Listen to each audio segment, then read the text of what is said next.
Hi, so I was asked to just make a really basic tutorial on how to do German short rows because I've been using them in a lot of my patterns lately, and if you've never run into them before, I think it can be helpful to see how easy it is to work them and then how to work them together when you come to them on the next row. So I'm going to show you how to work one on the right side and one on the wrong side, and then how to work them together.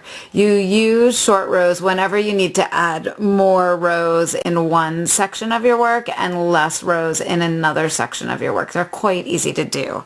So what your patterner will do will tell you to knit to a point and then turn. So I'm just going to turn my work to the wrong side. And then it'll say slip one purlwise with yarn in front, and my yarn is all the way to the front already, and then bring yarn up and over right hand needle. So do you see how I just brought my yarn up and over, and it creates that double stitch right there. It's not really a yarn over. What you're doing is taking that stitch and just kind of pulling it up and over the needle.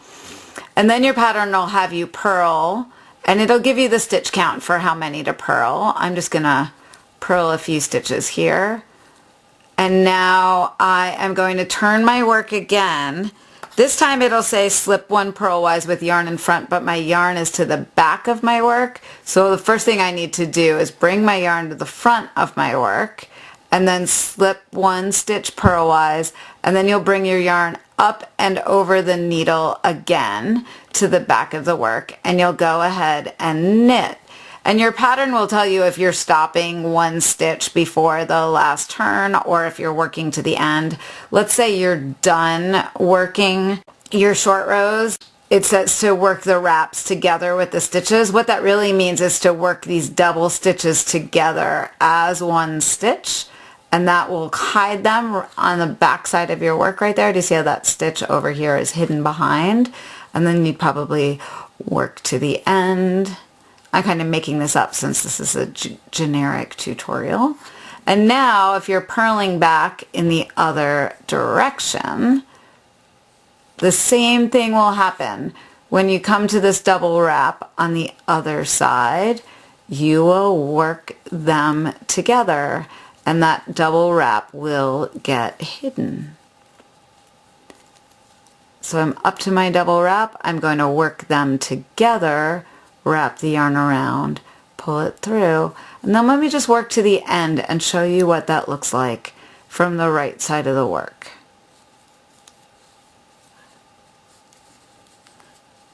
So it's almost hard to find them. I think that there is where I worked the purl stitch together, and then over there on this side is where I worked the knit short row. So you can see I've added in some rows right at the center there, but it's pretty invisible, which I really enjoy. I think that these work really well when you're doing stockinette stitch short rows.